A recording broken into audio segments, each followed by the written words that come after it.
ಇವತ್ತು ನಾವು ಫಿಶ್ನ ತೊಗೊಬಂದಿದ್ದೀನಿ ಫಿಶ್ ಸಾಂಬಾರು ಮಾಡೋದಕ್ಕೆ. ಇವಾಗ ನೋಡಿ 2 kg ಫಿಶ್ನ ತೊಗೊಂಡಿದ್ದೀನಿ. ಇವಾಗ ನೋಡಿ ಇದನ್ನು ನಾನು ಸಾಂಬಾರು ಮಾಡ್ತಾ ಇರೋದು. ಸಾಂಬಾರು ಹೇಗೆ ಮಾಡೋದು ಅಂತ ನೋಡೋಣ. ಇವಾಗ ನೋಡಿ ಇಷ್ಟು ಮೀನನ್ನ ತೊಗೊಂಡಿದ್ದೀನಿ.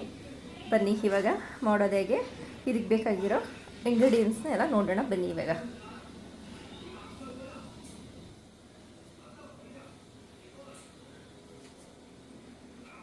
ಬನ್ನಿ ಏನೇನು ಬೇಕು ಅಂತ ನೋಡೋಣ. ಇವಾಗ ನಾನು ಇಲ್ಲಿ ಸ್ವಲ್ಪ ಹುಣಸೆಹಣ್ಣು ತೊಗೊಂಡಿದ್ದೀನಿ, ಮನೆಯಲ್ಲೇ ಮಾಡಿರುವಂಥದ್ದು ಖಾರ ಪುಡಿ ತೊಗೊಂಡಿದ್ದೀನಿ, ತೆಂಗಿನಕಾಯಿ, ಸ್ವಲ್ಪ ಹುರಿಗಡಲೆ, ಗಸಗಸೆ, ರುಬ್ಬೋದಕ್ಕೆ ಇದು ಒಂದು ಈರುಳ್ಳಿ ತೊಗೊಂಡಿದ್ದೀನಿ, ಕೊತ್ತಂಬರಿ ಸೊಪ್ಪು, 2 ಟೊಮೊಟೊ, ಇದು ಒಗ್ಗರಣೆಗೆ ಈರುಳ್ಳಿ. ಇವಾಗ ಇದಕ್ಕೆ ನಾವು ನೀರು ಹಾಕ್ಕೊಂಡು ಒಂದು 10 ನಿಮಿಷ ನೆನೆಸ್ಕೊಳ್ಳೋಣ. ಹುಳಿ ಜಾಸ್ತಿ ಬೇಕು ಅನ್ನೋರು ಇನ್ನೂ ಸ್ವಲ್ಪ ಹುಣಸೆಹಣ್ಣ ತೊಗೋಬೋದು. ನಾನೀಗ 2 kg ಮೀನಿಗೆ ನಾನು ಇಷ್ಟು ತೊಗೊಂಡಿದ್ದೀನಿ ಹುಣಸೆಹಣ್ಣು, ಮತ್ತು 2 ಟೊಮೊಟೊ ತೊಗೊಂಡಿದ್ದೀನಿ. ಟೊಮೊಟೊ ಹಾಕ್ಕೊಳ್ಳಲ್ಲ ಅನ್ನೋರು ಇನ್ನೊಂದು ಸ್ವಲ್ಪ ಹುಣಸೆಹಣ್ಣನ್ನು ಹಾಕ್ಕೋಬೋದು. ಈಗ ಒಂದು 10 ನಿಮಿಷ ಅಲ್ಲ 5 ಮಿನಿಟ್ಸ್ ಇದನ್ನು ನಾವು ನೆನೆಸ್ಕೊಳ್ಳೋಣ. ಚೆನ್ನಾಗಿ ಹುಳಿ ಎಲ್ಲ ಬರೋ ತನಕ ನೆನೆಸ್ಕೊಳ್ಳೋಣ. ಈಗ ಇದು ಹುಳಿ ನೆನೆಯೋವರೆಗೂ ನಾವೀಗ ಒಂದು ಪಾತ್ರೆನ ಇಟ್ಕೊಂಡು ಒಗ್ಗರಣೆಗೆ ಹಾಕ್ಕೊಳ್ಳೋಣ ಬನ್ನಿ. ಇವಾಗ ಒಂದು ಮಿಕ್ಸಿ ಜಾರ್ನ ತಗೊಂಡು ಈಗ ನಾವು ಈ ಮಸಾಲೆಗಳೆಲ್ಲನ ರುಬ್ಕೊಳ್ಳೋಣ.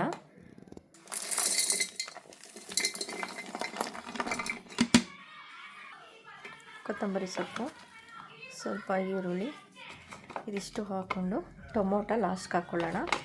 ಫಸ್ಟು ಈ ಕಾಯಿನ ರುಬ್ಕೊಳ್ಳೋಣ.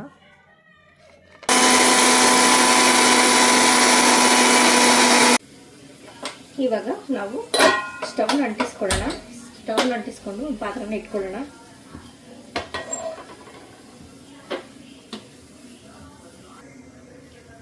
ಇವಾಗ ನಾವು ಆಯಿಲ್ನ ಹಾಕ್ಕೊಳ್ಳೋಣ.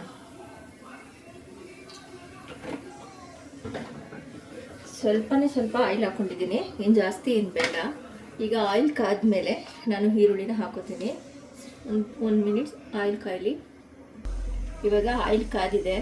ಈಗ ನಾನು ಇದಕ್ಕೆ ಒಂದು ದಪ್ಪದ ಈರುಳ್ಳಿ ತೊಗೊಂಡಿದ್ದೀನಿ, ಉದ್ದಕ್ಕೆ ಹಚ್ಕೊಂಡಿದ್ದೀನಿ. ಇದನ್ನು ಇವಾಗ ನಾವು ಆಯಿಲ್ಗೆ ಹಾಕ್ಕೊಳ್ಳೋಣ.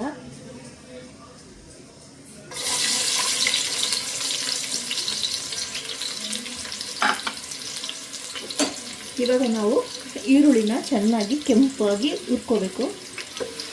ಇದು ಎಷ್ಟು ಚೆನ್ನಾಗಿ ಕೆಂಪಿಗೆ ಹುರಿಯುತ್ತೋ ಅಷ್ಟು ಚೆನ್ನಾಗಿರುತ್ತೆ ಮೀನು ಸಾಂಬಾರು. ಅದಕ್ಕೆ ಇದನ್ನು ಕೆಂಪಾಗಿ ನಾವು ಇದನ್ನು ಎಣ್ಣೆಯಲ್ಲಿ ಫ್ರೈ ಮಾಡ್ಕೊಳ್ಳೋಣ.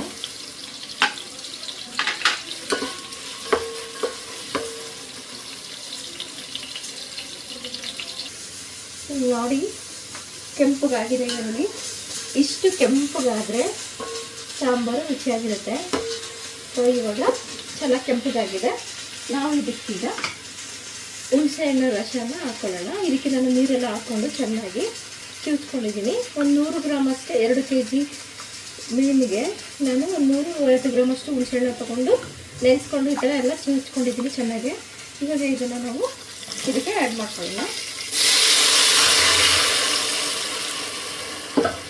ನಾನಿದೆ ಈ ಥರ ಸೋಸ್ಕೊತಾ ಇದ್ದೀನಿ ನೀಟಾಗೆಲ್ಲ.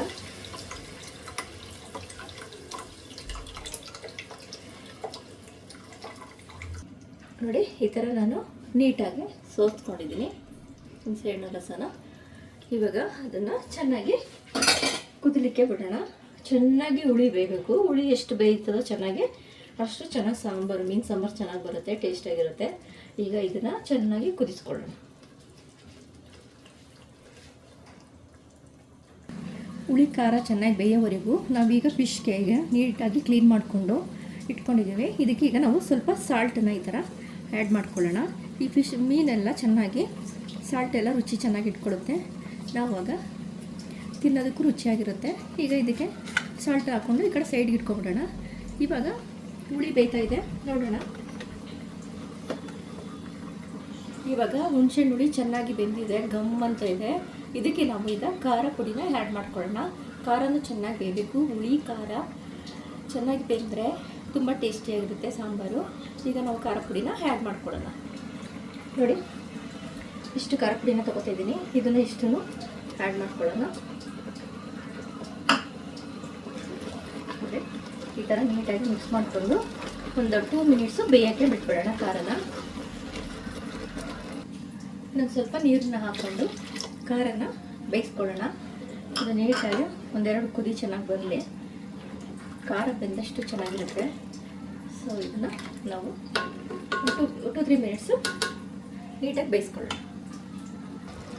ಇವಾಗ ಖಾರ ಚೆನ್ನಾಗಿ ಬೆಂದಿದೆ. ಸೊ ಈಗ ಏನಾಯಿತು, ಉಪ್ಪು ಖಾರ ಹುಳಿ ಚೆನ್ನಾಗಿ ಬೆಂದಿದೆ. ಇವಾಗ ನಾವು ಇದಕ್ಕೆ ರುಬ್ಬಿರುವಂಥ ಮಿಶ್ರಣವನ್ನು ಹಾಕ್ಕೊಳ್ಳೋಣ. ನೋಡಿ, ಇದು ರುಬ್ಬಿರುವಂಥದ್ದು ತೆಂಗಿನಕಾಯಿ, ಗಸಗಸೆ, ಕಡಲೆ, ಒಂದು ಈರುಳ್ಳಿ, ಕೊತ್ತಂಬರಿ ಸೊಪ್ಪು ಇಷ್ಟನ್ನು ಹಾಕಿ ರುಬ್ಕೊಂಡಿದ್ದೀನಿ. ಈಗ ಇದನ್ನು ಇದಕ್ಕೆ ಹಾಕ್ಕೊಳ್ಳೋಣ. ಇದಕ್ಕೆ ಹಾಕ್ಕೊಂಡು ಇವಾಗ ನಮಗೆ ಸಾಂಬಾರು ಎಷ್ಟು ಬೇಕೋ ಅಷ್ಟನ್ನು ನೀರನ್ನು ನಾವು ಹಾಕ್ಕೊಳ್ಳೋಣ. ಇವಾಗ ನಾನು ಇನ್ನೂ ಸ್ವಲ್ಪ ನೀರನ್ನು ಹಾಕೋತಾ ಇದ್ದೀನಿ. ಈಗ ನಾನು ಇದನ್ನು ನಮ್ಮ ಮನೆಗೆ ಮೀನು 2-2.5 kg ಮೀನು, ಅದಕ್ಕೆ ಈಗ ನಾವು ಒಂದು 7-8 ಜನಕ್ಕೆ ಅಡುಗೆ ನಾನು ಮಾಡ್ತಾಯಿದ್ದೀನಿ. ಸೊ ಹಂಗಾಗಿ ಸಾಂಬಾರನ್ನ ಸ್ವಲ್ಪ ಜಾಸ್ತಿನೇ ಮಾಡ್ಕೊತಾ ಇದ್ದೀನಿ. ನೋಡಿ ಎಷ್ಟು ಇದಾಗಿ ಮಾಡ್ಕೊಳ್ಳೋಣ. ಇದಕ್ಕೀಗ ನಾವು ಸಾಲ್ಟನ್ನು ಆ್ಯಡ್ ಮಾಡ್ಕೊಳ್ಳೋಣ. ನಾನು ಆವಾಗಲೇ ಮೀನಿಗೆ ಹಾಕಿರೋದ್ರಿಂದ ಈಗ ಸ್ವಲ್ಪನೇ ಹಾಕ್ಕೊಳ್ಳೋಣ. ನಾನು ಮೀನಿಗೂ ಸ್ವಲ್ಪ ಹಾಕ್ಕೊಂಡಿದ್ದೀನಿ, ಉಪ್ಪು ಹಿಡಿದೆ ಅಂತೇಳಿ. ಇವಾಗ ನಾನೀಗ ಸ್ವಲ್ಪ ಹಾಕ್ಕೊಂಡಿದ್ದೀನಿ ಇದಕ್ಕೂ. ಇವಾಗ ಇದನ್ನು ನಾವು ಬೇಯಲಿಕ್ಕೆ ಬಿಟ್ಬಿಡೋಣ. ಒಂದು ಕುದಿ ಬರಲಿ ಇದು.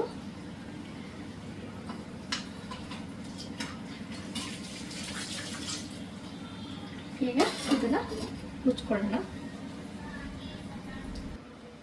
ಇವಾಗ ಸಾಂಬಾರು ರೆಡಿ ಆಯಿತು. ಕುದೀತಾ ಇದೆ ಚೆನ್ನಾಗೆ. ನೋಡಿ ಇಷ್ಟು ಚೆನ್ನಾಗಿ ಕಾಯಿ, ಉಪ್ಪು, ಹುಳಿ ಎಲ್ಲ ಚೆನ್ನಾಗಿ ಹೊಂದ್ಕೊಂಡು ಇಷ್ಟು ಚೆನ್ನಾಗಾಗಿದೆ.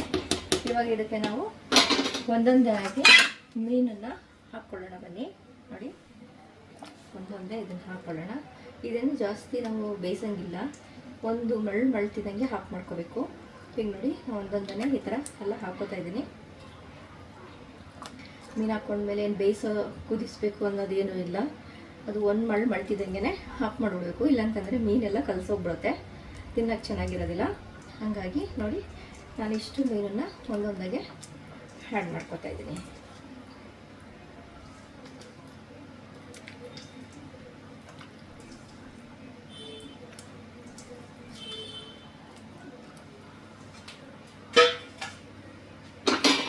ಇವಾಗ ನಾವು ಇದೇನು ಮಾಡೋದು ಬೇಡ, ಒಂದು ಕುದಿ ಬರಲಿ. ಇದನ್ನು ನಾವು ಈ ಥರ ಮುಚ್ಚೋದೇನು ಬೇಡ, ಹಾಗೆ ಇರಲಿ, ಒಂದು ಕುದಿ ಬರಲಿ ಅಷ್ಟೇ. ನೋಡಿ ಇವಾಗ ಕುದೀತಾ ಇದೆ. ಇಷ್ಟು ಕುದ್ರೆ ಸಾಕು, ಇಲ್ಲಾಂದರೆ ಮೀನೆಲ್ಲ ಕಲಸೋಗ್ಬಿಡುತ್ತೆ. ನೋಡಿ ಇವಾಗ ನೋಡಿ ಎಷ್ಟು ಚೆಂದಾಗಿ ಬಂದಿದೆ ಮೀನು. ಇದೇ ಮೆಥಡಲ್ಲಿ ನೀವು ಮಾಡ್ಕೊಳ್ಳಿ. ಕೆಲವ್ರು ಏನು ಮಾಡ್ತಾರೆ ಅಂತಂದರೆ ಶುಂಠಿ, ಬೆಳ್ಳುಳ್ಳಿ ಇದೆಲ್ಲ ಹಾಕ್ಬಿಡ್ತಾರೆ. ಅದು ಸೇಮ್ ಮಟನ್ ಸಾಂಬಾರು ಥರನೇ ಬಂದ್ಬಿಡುತ್ತೆ. ಸೊ ಹಂಗಾಗಿ ನಾನು ನೋಡಿ ಇದಕ್ಕೆ ಏನು ಹಾಕಿಲ್ಲ, ಶುಂಠಿ, ಬೆಳ್ಳುಳ್ಳಿ ಆ ಥರದ್ದು ಏನೂ ಹಾಕಿಲ್ಲ. ತುಂಬ ಟೇಸ್ಟಿಯಾಗಿರುತ್ತೆ. ನಾನು ಹೇಳ್ಕೊಟ್ಟಿರೋ ಮೆಥಡಲ್ಲೇ ಮಾಡ್ಕೊಂಡು ನೋಡಿ ಮನೇಲಿ, ಅದ್ಭುತ ರುಚಿ ಇರುತ್ತೆ. ರುಚಿ ಅಂತೂ ಹೇಳಂಗೆ ಇಲ್ಲ.